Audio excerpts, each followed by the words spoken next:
ஹாய்ங்க, இன்னைக்கு Sunday special mutton chops தான் செய்ய போகிறோம். அங்கே எப்படி செய்யலாம்னு பார்க்கலாம். ஃபர்ஸ்ட் அடுப்பத்தை வச்சுட்டு ஒரு குக்கர் வச்சுட்டு என்னடா எவ்வளோ பெரிய குக்கர்னு பார்க்காதீங்க. இதில் தான் மட்டன் சாப்ஸ் வந்து வேக வச்சு எடுத்து வச்சிருந்தேன். இது வந்து 2 கிலோ மட்டன் சாப்ஸ்னால கொஞ்சம் பெரிய பதமாக வச்சுட்டேன். எண்ணெய் ஊற்றிட்டு அதுக்கப்புறமா வந்து பட்டை, கிராம்பு, கல்பாசி இதெல்லாம் நம்ம சேர்த்துக்கலாம். சோம்பு இதெல்லாமே சேர்த்துக்கலாம். நல்லா எண்ணெயில் பொரிஞ்சதுக்கப்புறமா வந்து பெரிய வெங்காயம் சேர்த்துக்கலாம். பெரிய வெங்காயம் சேர்த்துட்டு நல்லா கலந்து கொடுத்துட்டேன். அது கூட நல்லா பெரிய வெங்காயம் வணங்குறதுக்காக அது கூட உப்பு சேர்த்துக்கலாம். எப்பவுமே வந்து வெங்காயம் தக்காளி நல்லா வணங்குறதுக்காக உப்பு கூடவே சேர்த்துட்டு நல்லா இருக்கும். அதுக்கப்புறம் மஞ்சத்தூள், மிளகாத்தூள் இதெல்லாம் சேர்த்துக்கலாம். மிளகாத்தூள் எண்ணெயிலே போட்டுட்டோம்னா கலர்ஃபுல்லாக வரும். அந்த விஷயம் வந்து பார்த்தாவே சாப்பிடணும் தோணும். அதனால மிளகாத்தூள் எண்ணெயிலே சேர்த்துக்கலாம்.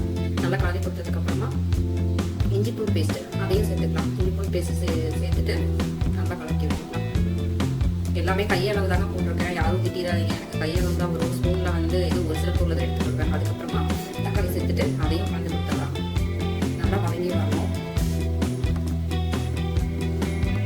அதுக்கப்புறம் வந்து கருவேப்பிலை, கொத்தமல்லி அதையும் சேர்த்து நல்லா வதக்கி விட்டுலாம். வெங்காயம் தக்காளி நம்ம போட்டுக்கிற வெங்காயம் தக்காளி இஞ்சி பூண்டு பேஸ்ட்டு எல்லாமே நல்லா ஒன்று சேர்ந்து கலந்து வரணும். அதுக்கப்புறமா வந்து மட்டன் மசாலா, மல்லித்தூள் அதையும் ஆட் பண்ணி மிக்ஸ் பண்ணி விட்டேன். அதை அடி பிடிக்கிற மாதிரி இருந்தால் அதனால வந்து மட்டன் வேக வச்ச தண்ணி இருக்குங்களா அதையவே கொஞ்சம் ஊற்றி மிக்ஸ் பண்ணி விட்டேன்.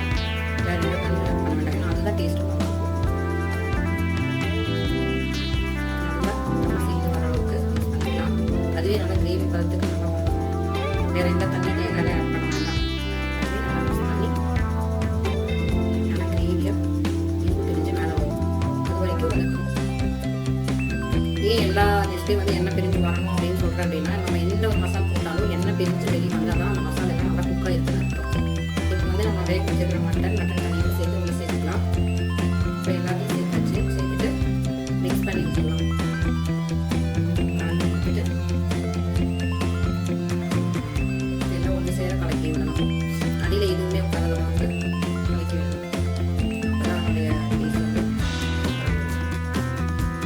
எல்லாமே ரெடி பண்ணிடுவோம். மிக்ஸ் பண்ணி வச்சு அடுத்து குக்கர் மூடி போட்டு 2-3 விசில் வந்ததுக்கப்புறம் அப்புறம் மேலே டஸ்ட்பின் பார்க்காதீங்க. அந்த விசில் வந்த இதுதான். இப்போ விசில் வந்து அடங்கிடுச்சு. இப்போ தண்ணி பார்க்கலாம்.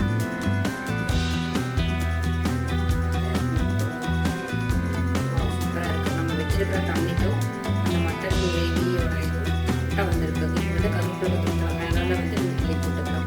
கிளி போட்டாவே அது ஒரு டேஸ்ட்டுங்க.